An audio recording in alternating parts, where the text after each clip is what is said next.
In our headlines tonight, Anambra State tax proprietors of private schools and payment of taxes. Members of incoming 7th State Assembly urged to key into Governor Obiano's development initiatives. Nigerian Army intensifies fight against bandits in Zamfara State.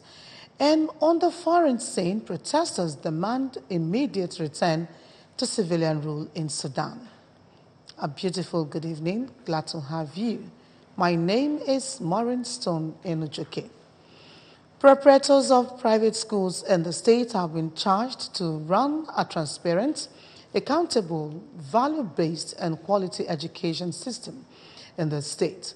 The Commissioner for Basic Education, Professor Kate Omenoga, was speaking at the State Internal Revenue Service, OKA, during an interactive meeting on what is expected of the proprietors to do in terms of tax payment. Amaka Chibuzo Okoye filed the reports taken from here.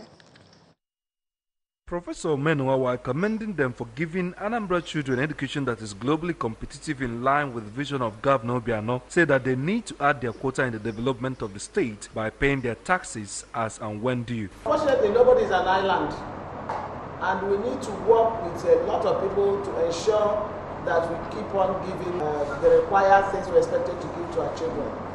Cooperation, so that the government can move better and better.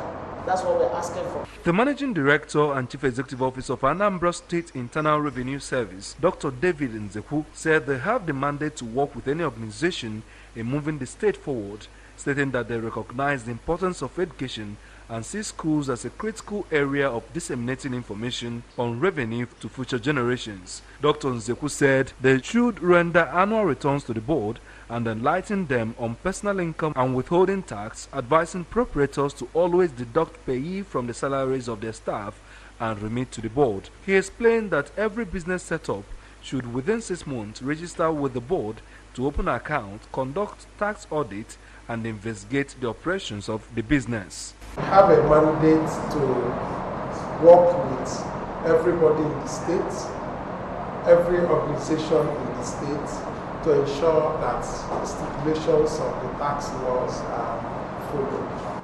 In his reaction, the president proprietors of private schools, Mr. Uzoku Wanonyo, appealed to the board to differentiate schools from other businesses. Contributing, another member of Private School Proprietors Association, Sasoni Anekwe, maintained that synergy between them and the board is cordial and called for more sensitization and enlightenment on what they expected to do. In a remark, the Board of Trustees Chairman of Private Schools Proprietors, Lady Pat Okeke, pledged their support and loyalty to the government, assuring they will continue to work with the Ministry of Education so as to produce intelligent and brilliant children. In continuation of its drive to end illegal revenue collection in all parts of the state, the Ministry of Trade and Commerce have raided areas where illegal revenue collectors were arrested. Correspondent Kenechukwu Chukwudi reports that the alleged illegal revenue collectors were brought to the Jeremy Dodge Secretariat in Oka by the Commissioner for Trade and Commerce, Dr. Christian Madubuko, alongside security operatives who raided their points of operation in Onitsha. We have the details taken from our studio.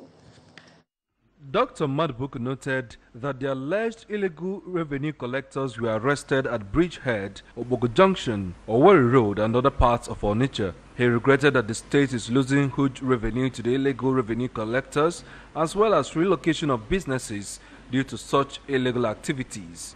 Dr. Madubuko revealed that 75 suspects have been arrested since the operation to end illegal revenue collection started, and said that those arrested will be arraigned before the court, as it has become a habit to forge signatures of government authorities to give cover to their illegal activities. If you see these people in operation, what they do to traders who have come from all walks of life, they beat them, they torture them, and so on. So when you treat an innocent person like a common criminal and you are caught in the act, if the same treatment is meted to you, then so be it.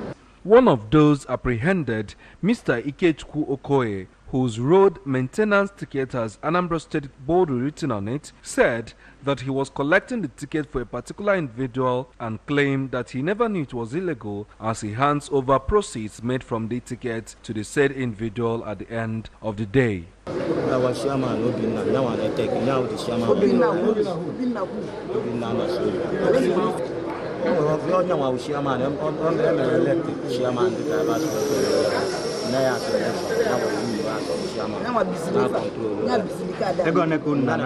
ticket is how much? Each ticket. The incoming members of the 7th Anambra State House of Assembly have been urged to put the collective welfare of the state above every other consideration in the discharge of their constitutional responsibilities. Speaking to journalists in Oka, the ABGA Vice Chairman, Anambra South, Chief Titus Anibogu, said this will support the present drive of Governor Willie Obiano's administration to consolidate on its remarkable achievements through effective service delivery. Paul Ezoke reports.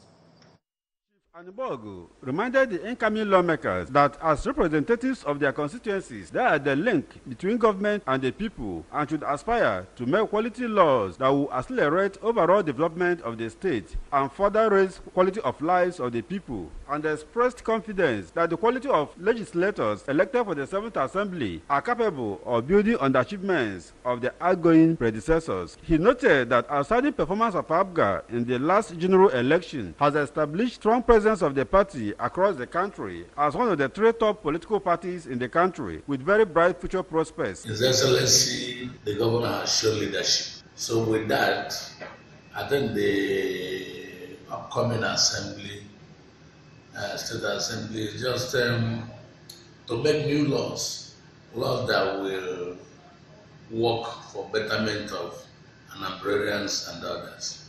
Also speaking, an ABGA chieftain from Nobi, Dr. Michael Menuga, said in addition to making quality laws, the legislators should equally ensure prompt passage of bills that will enable the governor to sustain the high tempo of implementation of his policies for the benefit of the people and avoid any act of conflict and confrontation that will slow the state down. Dr. Menuga urged the incoming lawmakers to be alive to their oversight functions to ensure quality service delivery by contractors, ministries, departments and agencies, and strive to attract quality constituency projects that will impact positively on the lives of the people. In Oka, Paul Ezoke, ABS News. One matter that appears agreeable to both opponents and protagonists of the present administration and the state is the fact that the Obiano-led government has revitalized rice production consciousness in the average Anambra man. A visit to Obwakuba in Obaru Council area by our correspondents Miriam Chukuma and Faith Onyemuche confirms Obaru as one of the food baskets of the state. Rice is one of the staple foods in Nigeria, consumed virtually by everyone, especially the young ones. However, while the eating of rice was increasing in this part of the world, its cultivation was decreasing.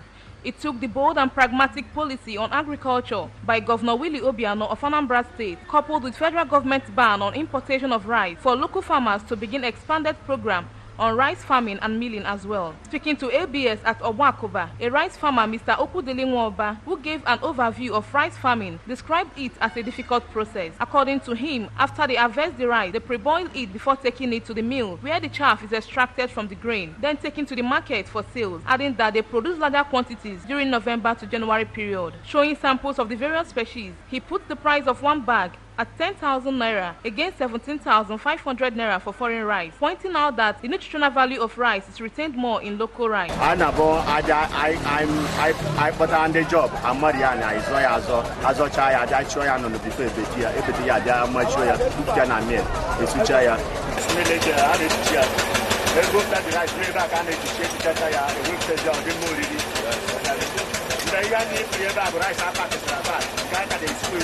He also added that their major challenges include flood, pest, and weed control chemicals. Faith Onyemuche, ABS News. The Nigerian army said its troops had moved deep into the forest in Zamfara state, killing 35 bandits and rescuing 40 abducted people, including children and women in the state. In a statement by the Acting Force Information Officer of Operation Sharan Daji OPSD, Major Clement Abiade, the military said it had engaged in operations designed to tackle banditry in Zamfara and other contiguous states. Major Abiade has said no fewer than 18 suspected bandits, informants, rustlers, kidnappers, and logistics suppliers were also arrested. The troops, Abiade said, have continued to dominate the area of operation with aggressive fighting, patrols, and conducting day and night patrols deep into the forest areas to deny the bandits freedom of action while building the confidence of the local population. Leaders of the protests in the Sudanese capital, Khartoum, have called on supporters to stay in the streets 2 days after the military coup. They are demanding an immediate move to civilian rule after the army ousted longtime leader Omar al-Bashir, putting him in custody. The military wants to hold power for 2 years, followed by elections. In an apparent new concession, feared Security Chief General Salah Ghosh has resigned. His departure was announced hours after the coup leader himself, Defense Minister Awad Ibn Auf, stepped aside. Omar El-Degir, leader of the opposition Sudanese Congress Party, said the military should not be the sole custodians of power. And the Sudan Professionals Association, SPA, which has been spearheading the demonstrations, called on the armed forces to ensure the immediate transfer of power to a transitional civilian government. And now sports. Super Eagles captain Ahmed Musa has said he and his teammates will prepare well for the 2019 Africa Cup of Nations, following the draws for the group stages on Friday night. Nigeria has been drawn against the Bondants, Madagascar, and Burundi, with Guinea completing Group B. Asked if there was any team he wanted to avoid before the draws, Musa said he was ready for any country and not afraid of anyone. For former Super Eagles player and the 1997 African Footballer of the Year, Victor Ikpeba, the players only need to be business-minded going into the competition. Nigeria will be based in Alexandria during the group phase and begin their AFCON 2019 campaign with a tie against Burundi on June 22 before taking on Guinea June 26 and Madagascar June 30. Stories of one's deeds when alive, good or bad, are usually on the lips of people, relatives, and associates in the event of the person's demise. For late Mrs. Fidelia Nebechanya Okolo of Umunobe Village, Obunka, in Orumba South Council area, had deeds of peace and big-heartedness, according to her children, would be missed forever.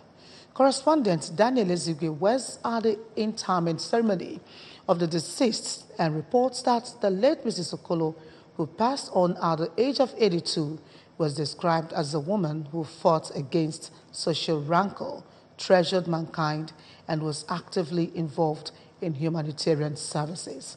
The report. At the St. Patrick's Catholic Church, Umunobe Obunka, where her funeral mass was held, a visiting priest, Reverend Father Joseph Obinano, spoke of the imperative of living a life in preparation for one's final journey and noted that the demise of people around us must serve a reflective lesson to the living. Mr. Nestor Okolo, the first son of the deceased, said his mom was known for her unconditional giving, a virtue she upheld till her death. Also speaking, Mrs. Ngozi Okudere and Mrs. Ifoma Kinsley, both daughters of the late Mrs. Okolo, reminisced on their mother's humane and peaceful life and noted that she had left worthy legacies for her children and relations. The funeral ceremony of the late Mrs. Okolo featured visits from relatives, friends, and associates who came to condole with the family and pay their last respect to the dead. From Umunobe Obunka, Orumba South Council area, Daniel Ezigwe, ABS News. And remember that you can follow news and programs on ABS from any parts of the world by liking our Facebook page at ABS Radio Television. Subscribe to our YouTube at youtube.com/ABS TV Online. Follow us on our Twitter at ABS Radio TV and on Instagram at ABS Radio TV. You can also log onto our website www.absradiotv.com. And just before we go, a recap of the main points. Anambra government has taxed proprietors of private schools on payment of taxes. Members of incoming 7th State Assembly have been urged to key into Governor Biano's development initiatives. Nigeria Army has intensified fight against bandits in Zamfara State. And on the foreign scene, protesters demand immediate return to civilian rule in Sudan. And that's it for tonight on the news. Thanks a bunch for watching. Good night. My name is Maureen Stone Enujeke.